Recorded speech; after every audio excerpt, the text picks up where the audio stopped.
Ok. Alors le gars... Ça faisait longtemps. Comment ça va bien, Julien? Eh ben bien. Très bien. Et aujourd'hui, Et toi, on se Loïc? retrouve. Bah, écoute, ça va plutôt pas mal. Là, il refait beau. Tout à l'heure, c'était le déluge. Ok, Et là, c'est pas mal. Ça donne limite envie d'aller prendre une bière. j'avoue, c'est tentant. C'est tentant. On va quand même vous montrer avant Je pense qu'il d'aller. va faire beau longtemps. J'ai envie de te couper, mais c'est un truc de ouf. Ouais, j'ai l'impression. Ouais. Et donc, du coup, on va pas t'écouter. Ce qu'on va Non. plutôt faire avant d'aller boire une bière, c'est vous présenter deux nouvelles fonctions Excel sur les traitements de chaînes de caractères. Donc, ça fait suite aux deux tutos précédents, qui sont pas forcément les précédents sur la chaîne d'ailleurs. Ça dépend un peu dans quel ordre sont publiés, mais en tout cas, on vous met les liens dans la description. Bon, j'ai rien compris, mais ok. Sur Excel. Et donc, on va vous présenter ici deux fonctions qui sont des fonctions de remplacement ou de substitution. Tout à fait. Remplacer et substituer, on vous montre tout de suite la première, la fonction remplacer, qui permet Alors la dans fonction... une pardon. chaîne de caractères. Non mais j'ai vu que tu avais envie de me couper, mais du coup comment t'écoutes pas Qui rempla- J'ai fait le tuto seul. Ok. Donc cette fonction permet de remplacer une série de caractères, un certain nombre de caractères, par de nouveau dans une chaîne de caractères. Et Julien va nous expliquer la liste des paramètres de la fonction. Ah merde, attends, je suis en train de... Faire de brasser de l'air. Bah, c'est ça. Alors la fonction remplacer fonctionne avec 4 paramètres. Le premier paramètre étant la chaîne de caractères dans laquelle on souhaite remplacer une portion du texte. Le second paramètre, c'est le caractère à partir duquel on veut remplacer. À partir duquel on va commencer la substitution et le remplacement. Ensuite, le troisième paramètre, c'est le nombre de caractères à remplacer. Et le quatrième et dernier paramètre, c'est le texte qui va venir remplacer. Ouais, alors à noter que cette fonction ne va pas modifier la chaîne de caractères existante, va vous créer comme n'importe quelle fonction une nouvelle cellule dans laquelle vous mettez la fonction avec la chaîne modifiée. Tout à Donc, fait. par exemple, si on applique sur la cellule L1C1 qui contient donc le texte Winter is leaving, si on applique la fonction remplacer sur l'ancien texte L1C1, qu'on lui demande de commencer au 11e caractère, donc le 11e caractère c'est le L de Winter is leaving, le premier L, et en l'occurrence il n'y en a qu'un seul, ça tombe plutôt bien, et qu'on lui demande de remplacer 4 caractères, donc les caractères L, E, A, V, par le texte comme. Alors vous voyez ici, je remplace 4 caractères par 3 caractères, c'est ouais, mais c'est pas un problème. Eh bien ça va nous donner une nouvelle cellule contenant le texte Winter is coming. On a remplacé le L, E, A, V par C1, donc ça change le texte. C'est stylé quoi. C'est plutôt stylé. Voilà. Alors on prend un autre exemple, on utilise la fonction remplacer sur le texte en bleu ici, donc le texte constitue des symboles 2, 0, 1, 4. À noter que ce texte est une valeur numérique. Oui, tout à Ça fait. pose pas de problème non plus. On part à partir du troisième caractère, donc le 1. On décide de sélectionner 2 caractères, donc on va avoir le 1. On part à et partir le du 4. troisième caractère, donc le 1. Ouais. Ok, le troisième caractère est un 1. Et on sélectionne 2 caractères, donc 1 et 4. Tout à fait. Ça doit te scier. Oui.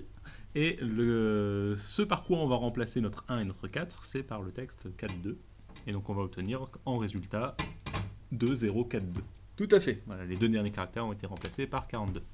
Par 2 autres caractères. Donc on va vous montrer tout ça sur un petit exemple. Toujours sur nos adresses mail, donc si vous n'avez pas vu les tutos précédents où on manipulait tout ça, regardez-les avant parce qu'on va à nouveau s'en servir. Ici, ce qu'on va faire, c'est aller modifier l'extension. Donc l'extension, c'est ce qui est après le domaine, là c'est le .com, .fr, etc. On va remplacer toutes les extensions qui existent par .fr. Ouais. Même celles qui sont déjà en .fr, on va les remplacer par .fr. Tout à fait. Donc on va faire égal remplacer, on va faire appel à notre fonction. Le premier paramètre, donc c'est le texte dans lequel on va faire un remplacement. Ensuite, le caractère de départ, c'est celui qui suit le dernier point. Et donc nous, on a calculé la position du dernier point dans un tuto précédent. Donc le dernier point est au caractère 22, donc nous, notre remplacement va commencer à partir du caractère suivant, donc le 23, d'où notre 22 plus 1. Ouais, le petit plus 1 après LC-5 là, qui contient la position du dernier point dans l'adresse mail.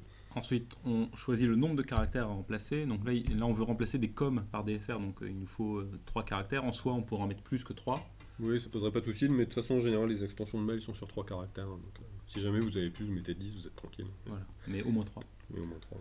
Et ensuite, le nouveau texte, donc le nouveau texte, c'est FR, entre guillemets, puisque c'est une chaîne de caractères. Tout à fait. On valide par entrée, et ici, on a du gmail.fr. Maintenant, si on copie-colle vers le bas, on a du .fr partout. Voilà, donc FR a été remplacé par FR, et com a été remplacé par FR. Tout à fait. Voilà pour ce premier exemple. Et donc là, on va vous montrer une autre fonction qui a à peu près le même comportement que remplacer, qui va faire du remplacement de texte, qui est la fonction substitut, et qui elle a en fait un petit peu un mix entre une fonction de recherche trouve, là, qu'on vous a déjà montré dans les tutos précédents, et la fonction remplacer, qui est juste avant, puisqu'elle elle est capable de trouver directement la position d'un texte qu'on indique, et d'aller le remplacer. Donc on n'a pas besoin de spécifier les positions, etc. Donc, par exemple, d'abord, la liste des paramètres de cette fonction, Julien. Oui, alors donc, le premier paramètre, c'est oui. le texte dans lequel on cherche à faire une substitution. Le second paramètre, c'est le texte que l'on va remplacer par autre chose. Et le troisième paramètre, c'est le nouveau texte qui va venir remplacer le texte précédent. Voilà. Donc, exemple. Dans notre tableau, on a, premier exemple, la fonction substitut appliquée sur la cellule L1C1, donc qui contient le texte Valar Morghulis, qui est en orange là. On va lui demander de remplacer dans cette chaîne de caractères le texte Morghulis, l'ancien texte Morghulis, par le contenu de la case L2C1, donc c'est-à-dire par le texte qui est en bleu Doaeris.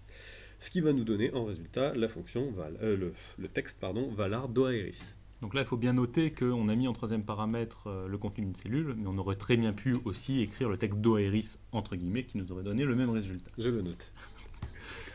On va vous donner un second exemple. Alors ici, on travaille qui est correct, et tout le monde peut en profiter. Nous avons le texte Udur, qui est dans la ligne 4, colonne 1, et dans ce texte, on cherche... Alors c'est une ville. Udur est une ville. Voilà. On n'en dira pas plus. Non, parce qu'on n'en sait pas plus. Tout à fait. Et donc dans ce texte Udur, on cherche à remplacer le texte U par le texte O. Et donc ça va nous remplacer toutes les occurrences de la lettre U par une lettre O. Et donc on va obtenir en résultat le texte Odor. Tu viens d'utiliser un mot pertinent qui est le mot occurrence. Odor. Et tu viens également d'utiliser le mot odor. Odor. Alors, est-ce que tu peux nous expliquer le mot occurrence? Odor. Et donc effectivement, comme Julien vient de l'indiquer, occurrence c'est toutes les fois où apparaissent le caractère U dans la chaîne de caractères L4C1. Tous les caractères U, toutes les occurrences du caractère U vont être remplacées par un O. Néanmoins, on peut indiquer à cette fonction de ne remplacer qu'une occurrence d'un caractère ou d'une chaîne de caractères. Hein. Là, on n'a pas d'exemple avec une chaîne de caractères qui apparaît plusieurs fois, enfin une succession de caractères qui apparaît plusieurs fois. Par exemple, si on lui demande de remplacer uniquement la deuxième occurrence, c'est-à-dire le deuxième U dans la chaîne de caractères L4C1, et ben on va indiquer notre dernier paramètre, qui est un paramètre facultatif, comme vous l'avez vu dans les exemples d'avant, qui est l'occurrence qu'on veut remplacer. Alors attention, c'est pas une position de départ, hein, c'est pas un numéro de caractère à partir duquel on commence le remplacement. C'est bien une occurrence qu'on vient remplacer. Et ici, quand je lui indique donc, la fonction substitut sur la cellule L4C1, que je veux remplacer l'ancien texte U par le nouveau texte O, et que j'indique la valeur 2, ça me remplace le deuxième U dans Udur. Et non, ça ne va pas faire donc des remplacements à partir du caractère numéro 2. Ça remplace bien uniquement une et une seule occurrence. En l'occurrence, ici, la deuxième. Odor. Voilà, donc on va vous montrer tout ça sur un petit exemple. Je pense qu'on a perdu Odor. On va ici, dans notre exemple, changer le domaine. Donc le domaine, c'est ce qui est entre l'arrobase et le point. L'idée, c'est d'avoir du Lassalle-Beauvais pour tout le monde. Et donc, comment on va faire ça? Eh bien, avec la fonction substitut. Tout à fait. Donc on va prendre en premier paramètre de cette fonction le texte dans lequel on va faire une substitution. Donc c'est celui qu'on vient précédemment de calculer. L'ancien texte, donc le texte à remplacer, eh bien c'est le domaine que l'on a calculé dans un précédent tuto, qui est ici Gmail, puis Free, iCloud. Voilà. Le nouveau texte, eh bien c'est excusez-moi, Lassalle-Beauvais. Et la position, on n'en indique pas, puisque ici il y a une seule occurrence de Lassalle-Beauvais. Non, pas de Lassalle-Beauvais, mais de Gmail. Avec une seule occurrence de Gmail. Et voilà. Donc alors ça marche à condition que on n'ait pas une personne qui est Gmail dans son prénom ou son nom de famille, bien sûr. Oui, tout à fait. Donc il n'y a vraiment pas de bol. Ouais, c'est clair. Donc là, on a remplacé le domaine partout. Voilà pour ce deuxième exemple avec la fonction substitut. Le mot de la fin? Odor. À bientôt, ciao ciao.